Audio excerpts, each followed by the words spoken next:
Hello, my friends. Thank you for joining us for one more session of Kardec After Lunch, hosted by Kardec Radio. If you allow me, let me make some announcements. Please download Kardec Radio's app, available free of charge for Android or iPhone, and listen to our programs and podcasts. Additionally, feel encouraged to send questions, comments, or suggestions to Kardec Radio Twitter account.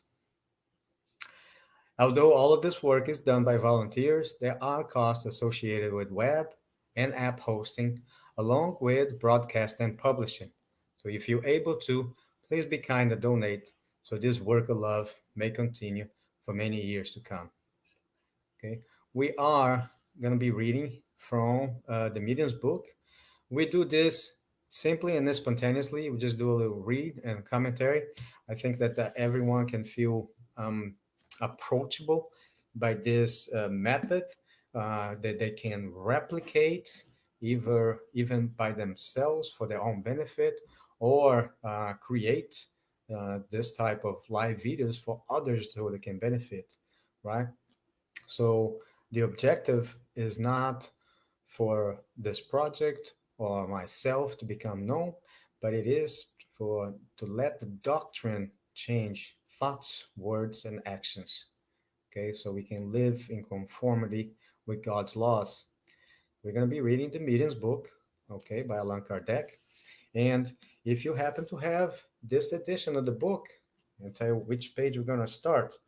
By the way, you are free and encouraged to participate live, sending in questions, comments, or suggestions, and I will place them on the screen if I feel the audience can benefit from them.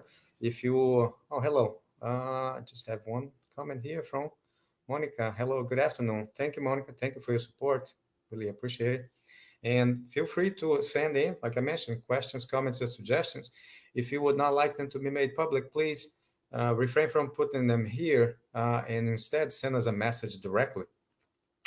But we are on chapter 6, the visual manifestations, and we are on item number 7, where Kardec was in his group was speaking to a or evoked a spirit, and we're asking questions about his effects alongside with the medium, and also they had the spirit of Erastus there, uh, being able to give perhaps better clarifications about the responses they receive. So, number 7, what harm would there be if the possibility of seeing spirits were permanent and widespread among human beings? Wouldn't that be a way to remove all doubt from the mind of disbelievers? Oh, hello, Tony Torres. Thank you for your support. Tony, talking to us from California. And it says, since human beings are constantly surrounded by spirits, it would be troublesome and would hamper them in their daily activities if they could see spirits all the time. It would also, in most cases, take away their initiative, while on the other hand, if they believe that they are alone, they will act more freely. As for disbelievers, there are many other means available for them to be convinced if they will take advantage of them and if they were not blinded by pride. You are well aware that there are people who have seen but do not believe, nonetheless, because they say that they have experienced an illusion. Do not be concerned about such people. God is responsible for them. You see, actually, and I apologize, I was wrong for the description of the chapter that we are currently reading. But so we're talking about the visual manifestations and how some people would, in fact, say that even if they saw it, like St. Thomas, they will not believe it. So blessed are those who believe without having seen. So the idea is, or something that I take in, it comes to my mind right now. Many times, those of us who are new to the doctrine, we are happy to share the good news, right, of the doctrine, the consolation, with our friends or dear ones or relatives. And many times we feel frustrated by not being able to help them overcome the state of affairs they live in, right? Now, and we try to convince them, and perhaps it's the wrong approach because that effort, in part, signifies our lack of faith or lack of understanding that they are, regardless of their inclinations or their beliefs, they are also God's children, much as we are, and they are going to be taken care of. Of course, we are hostages, if I can put it that way, of the application of our free will, right? We can benefit from it or we can not benefit from it, depending on how we apply it. However, uh, those uh, who are not sharing our views or beliefs or efforts, they are still God's children. Let's put it this way, another way to explain it. Perhaps we have awakened and we are working in the Lord's vineyard. However, there are still many of us, many of our friends, many of our relatives, they are still out in the public square waiting to be employed, waiting to be called, waiting um, for the chance, the opportunity, and they will come, workers of the 11th hour and even beyond that. So while us have the benefit of being working, let's associate that benefit with grace. Okay, let's be happy for working and not, I guess, be frustrated for those who are not yet sharing with our work. Oh, there's a hello from Beth Cruz. Thank you, Beth. So we there's a comment here by Kardec, I imagine. It says, it would be very inconvenient if we were able to see spirits about us all the time, which, however, some of us, ostensive mediums, are able to. It would be like seeing the air that surrounds us, or the myriad of microscopic animals that swarm around us. From this, we must conclude that what God has done is well done, and that God knows better than we do what is best for us, right? So a lot of times we just have to accept, okay, so much like children, when we were children, we did not think of such intricacies of our upbringing, right? But we had a unfailing trust in our parents, trying with their abilities to give to us, to provide for us what was best for us, right? Same thing applies between us, children of God, and God. He knows what's best. He will provide for us. He'll provide the opportunities. We must do our part, right? Continue. Number 8. If being able to see spirits might be inconvenient, why is it permitted in certain cases? A very valid question, right?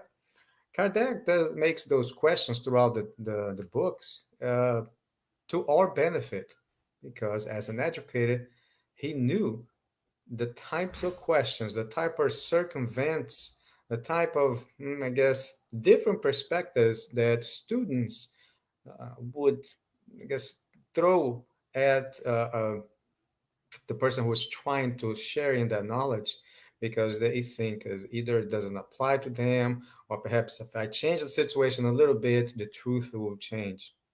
Not such the case. So let's read the answer. To provide proof that everything does not end with the death of the body, and that the soul retains its individuality after death. This temporary glimpse is enough to provide such proof and to attest to the presence of your friends at your side. But it is not inconvenient as being able to see them all the time would be, right?